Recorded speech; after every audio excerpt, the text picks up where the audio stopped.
answer of how many. Okay, so in a square or rectangle, when you multiply the sides together, you get the answer, solution, product. Andrew? It's kind of like with 2 times 3. It's 2 rows of 3 or 3 rows of 2. Good, so that's another way of thinking about it. What about when you multiply numbers? Can you break them into different numbers and still get the same product?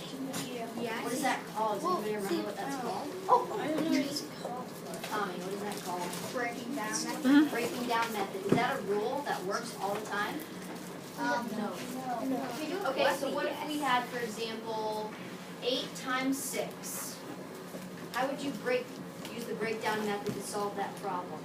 Andrew? I guess 4 times 2 times 6? 4 times 2 times 6. Is that the same answer?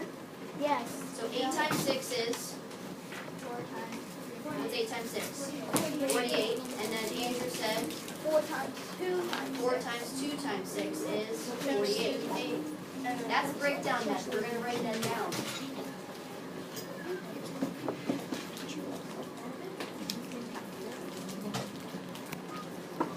Anything else we can think of? My handwriting's getting a little sloppy.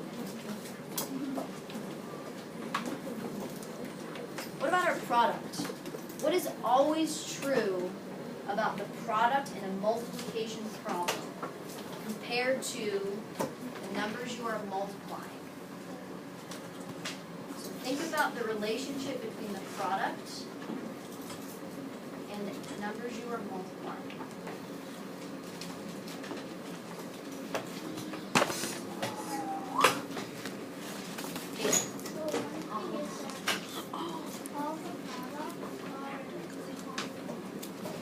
All of the products are composite numbers. What does composite mean again? No, not all products are composite.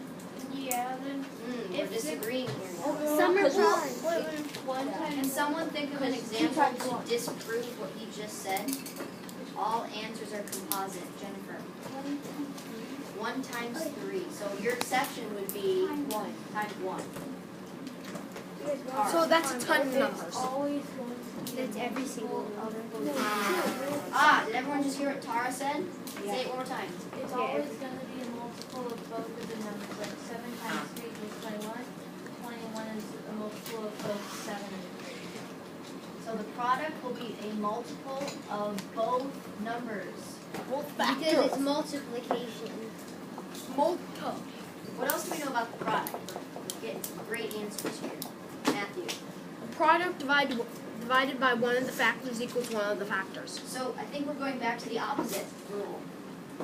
Yeah, you can Right? check multiplication. So that goes back to the opposite. When you take the product and you divide it by one of the factors, you get the other factor that you multiply.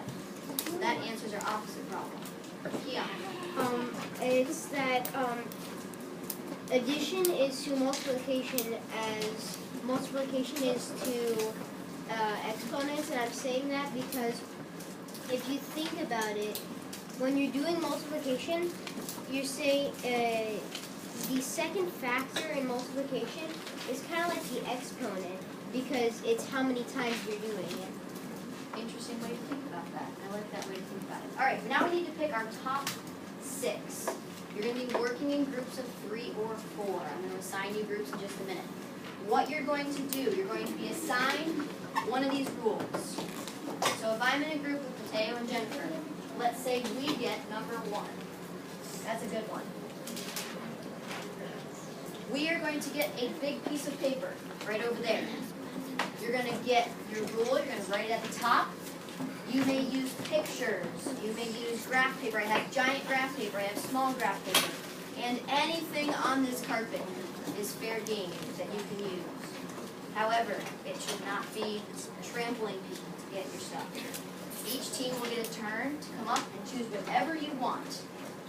Your task today is to come up with at least 2 ways to show that your rule is true.